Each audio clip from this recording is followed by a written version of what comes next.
but in my hope and indeed in my expectation, would not be, uniquely American for long. Thank you.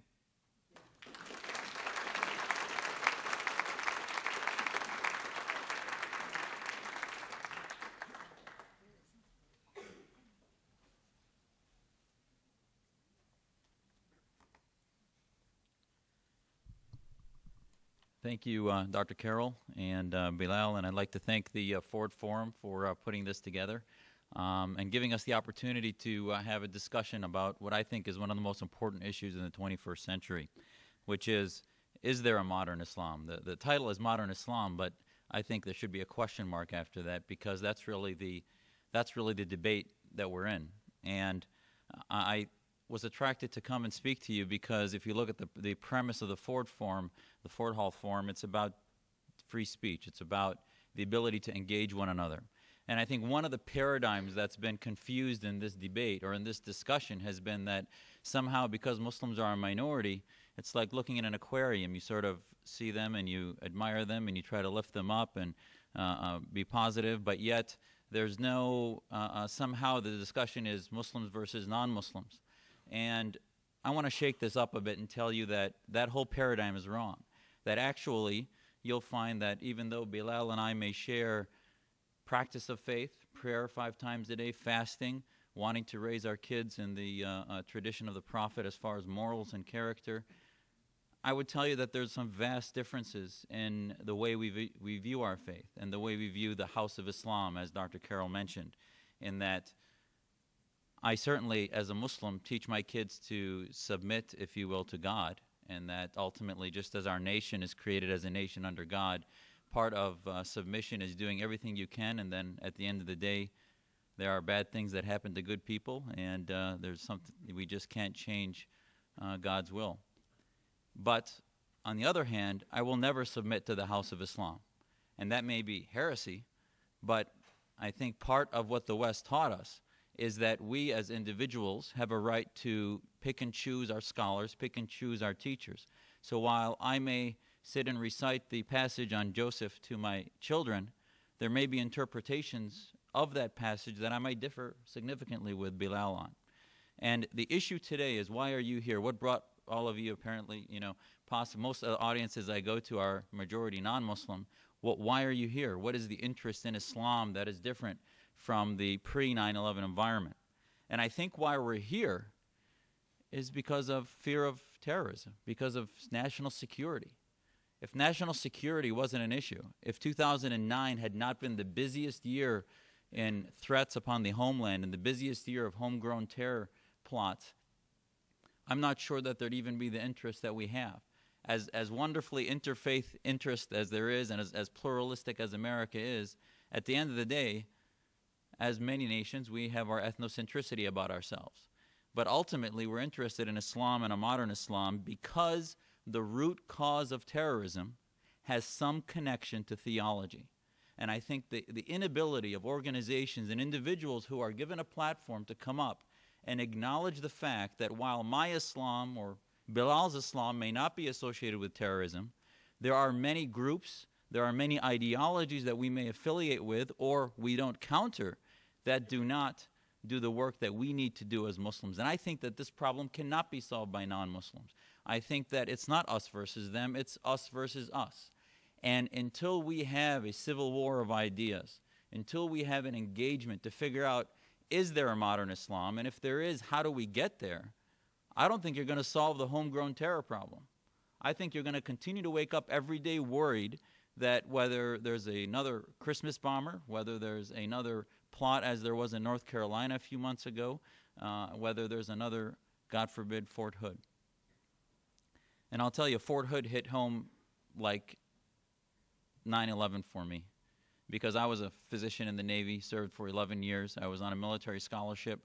If you look at the resume of Mr. Hassan, I can't even call him doctor, but if you look at his resume, it looks very similar to mine. And yet, he's the son of immigrants. What's the difference? The difference is the narrative. And the difference is some of the ideas that possibly his parents taught him about America, possibly what his environment, what satellite TV taught him about America, and that narrative was not countered. Tom Friedman had a very good op-ed in the New York Times in January that he talked about the narrative and said that one of the reasons we're losing the war of ideas is because nobody is countering the narrative in the public space. And that narrative is that somehow we are in a war as the West or as Americans against Islam and against Muslims, and that somehow Muslims need to collectivize themselves because they are threatened by the West. And I'll tell you, as wonderful as Bilal's story was, if you look back to some of the theological disagreements that we have within our community, when I talk about diversity, I'm not talking about Jewish, Muslim, Christian, Buddhist, Hindu. Diversity to me is the more important part that we need work on within the Muslim community is tolerating diversity within ourselves, which is Shia, Sufi, Ahmadiyya, Sunni, and then the various versions of Sunni. Because what happens is you have people stand up and say, this is the interpretation of this story, it's a beautiful story, and they ignore the other passages that are interpreted very differently that become fuel for a war against the West, fuel for a belief that somehow clerics should be leaders. And while that story may certainly drive the impetus of why a Muslim should give to their community, there are some of us that don't look backwards, but rather look forward. And I think that's one of the main differences between Muslims that are part of the solution and Muslims that are part of the problem. And I'll tell you, as much as I believe in the Arabic scripture of the Quran was given to Muslims in 610 to 632 AD. And it was in the context of the time. And a lot of the discussion about Islam is, I think, unfortunately looks backwards without looking forward. And a lot of the radicalism that comes from Islamist groups or those that believe in a militant political Islam comes from the fact that they want to bring everything back to the way it was in the 7th century. And they even talk about the caliphs after the Prophet as the rightly guided caliphs, which were influenced by the Prophet, as being an example of a utopian society. Well, I'll tell you, at the time they may have been somewhat modern, but compared to the America that my parents came to, I would never want to live under the first, second, third, or fourth caliph compared to the United States of America.